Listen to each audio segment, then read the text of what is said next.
start to shake? Do you feel the earthquake? Do you feel your bones start to shake? Do you feel the earthquake? Do you feel your bones start to shake? Do you feel the earthquake? Do you feel your bones start to shake? Do you feel the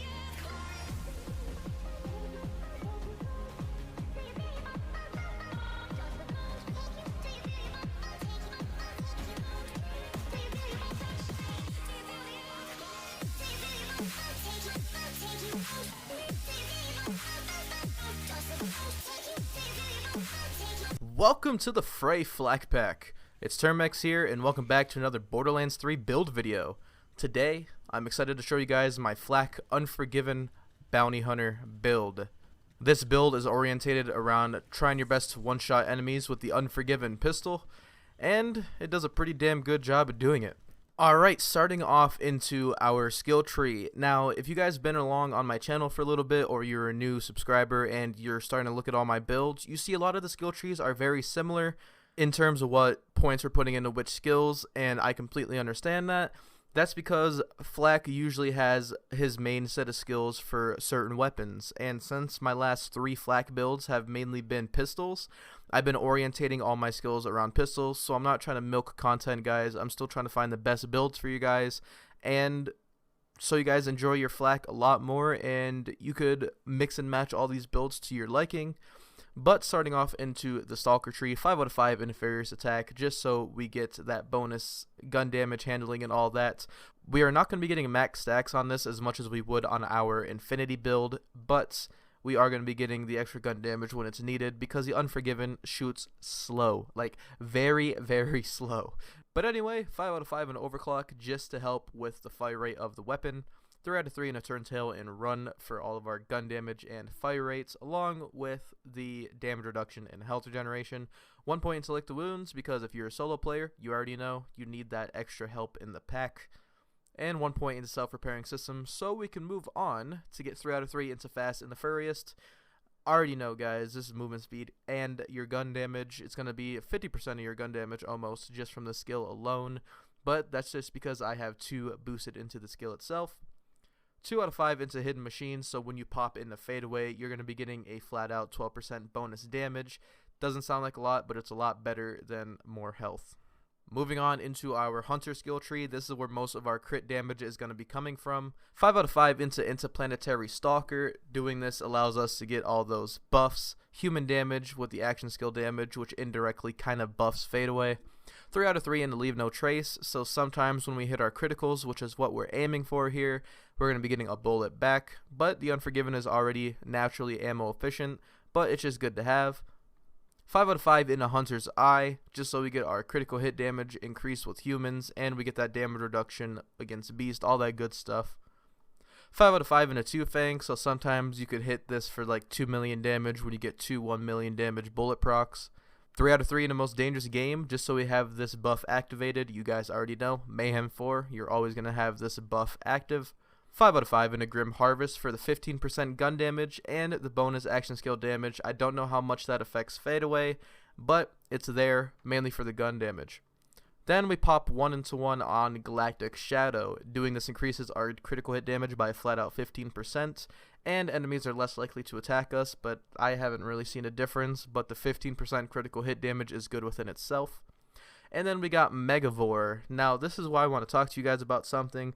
Megavore is a great perk, great to have on the Unforgiven, but the Unforgiven will not have the indicated bonus critical hit damage on the card unless you hit the enemies in their actual crit spot. So if I shoot them in the leg and Megavore procs, the Unforgiven's not going to be getting that 400% critical hit damage. I kind of hope Gearbox fixes this, but it might make the Unforgiven a little bit too overpowered. But I would like to get that full critical hit damage when using Megavore, because you have to shoot the enemy in their actual crit spot for this bonus damage from the Unforgiven to work. I just want to make that clear before we get into it. If you guys are shooting someone in the leg getting crits, like, why am I not one-shotting them? Well, don't blame me. I think it's just a bug, but if it's meant to be, then you have to aim for their crits, aim for their heads, and you got to be a marksman. Anyway, moving on into our Guardian rank, 297. Here's all of our bonuses. Nothing too big, nothing too major, but I do want to talk about something. If you are a newer player, spec into the Enforcer tree. Now here's why. You got to at least be Guardian rank 25, I believe. you're going to be getting access damage from a kill is added to your next shot. So if we do too much damage with our Unforgiven, we're going to be getting more damage into our next bullet, kind of like Salvador from Borderlands 2. But if you don't have this perk, the build still works fine, but you're not going to be really hitting the 1 million, 2 million mark. You're going to be more sitting around the 600 to 9,000 damage mark. You're not going to be hitting as big or as hard. But if you want to overly kill your enemies, as it says there, overkill is a good thing to have. Just spec into Enforcer, which is like all of the gun damage and fire rate stuff. But yeah, moving on to our gear.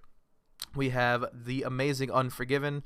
I farmed the Trick Unforgiven. Now, where you can farm this is if you want to take a peek into your inventory and go over to your map, you will go to Eden 6 and spawn into the Floodwater Basin. I think it's the Floodwater Basin. I'm pretty sure that's what it's called. I have it on screen right now.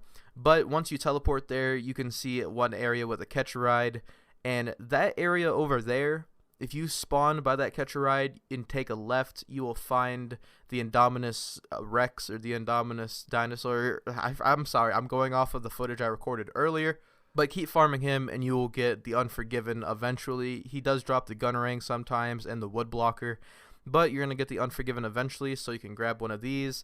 Try to aim for the 432% crit damage ones. Try to stay away from the ones that only have like 280. Those are not the ones that you want. But anything like 350 and up, make sure you guys keep. And if you get a cool anointment, that's just a bonus on top of itself. But moving on to our class mod, we do have our Stackbot class mod that was featured in my Infinity Pistol build. It adds 3 points into that blue skill. I forgot the name of it, but it is going to be giving us bonus gun damage and bonus maximum health, and those 2 points into the Fast and the Furious. Now it does have the action skill cooldown rate, so we'll be able to go into fadeaway a lot more. But the big thing here is the 45% Jacob's weapon critical hit damage on top of the critical hit damage from the Unforgiven. And on top of that, we get the 31% pistol damage for the Unforgiven itself. It's just a great mod to have. And since Stackbot actually works with non-elemental weapons, it's going to be helping us out a lot. And for our relic, I got magazine size, action skill cooldown rate, and pistol damage along with snowdrift. And it has a little effect where when I kill an enemy, I get a little bit of health back. It's not a big deal, but this is probably one of my more favorite relics. And for my grenades, I got an amazing grenade. I don't know why it only has an item score of 486, because it does a decent amount of damage, but it is the Cloning Hunter Seeker with an amazing anointment, where every time I throw a grenade, I'm going to be getting a 25% bonus weapon, grenade, and action skill damage for 6 seconds.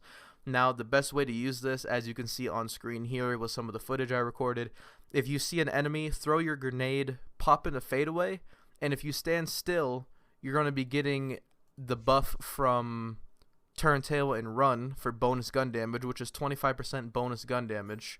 And that's when you're going to be doing your big damage. It helps out with the big damage. You don't necessarily need this grenade mod, but this is the ultimate build, so I'm going to be showing you guys its ultimate potential. Moving on into our shield, this is very, very important. You're not going to be hitting 500,000 damage or even the 1,000,000 damage without a good amp shield. Now, the amp shield I personally chose is a rerouter. Is it the best rerouter in the world? No. But is everyone that watches this video going to have an amazing shield? They're not. So I'm going to show you guys a more reasonable shield that you're going to see on the field.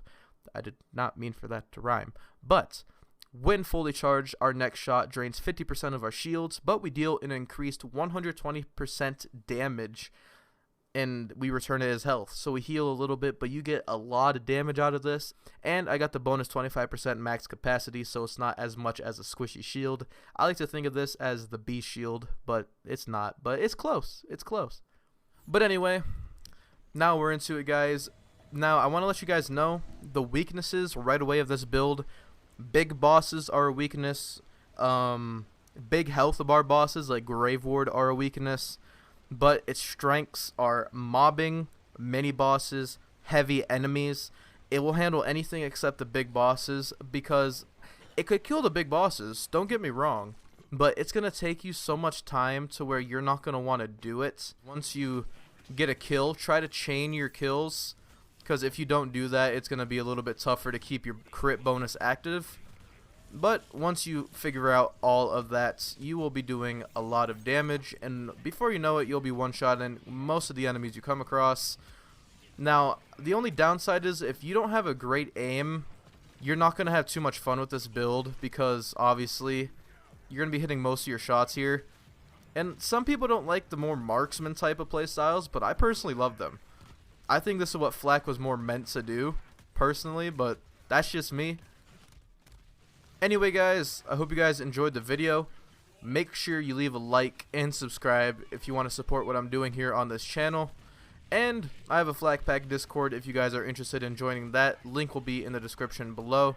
I hope you guys have a terrific day, and I will see you guys later.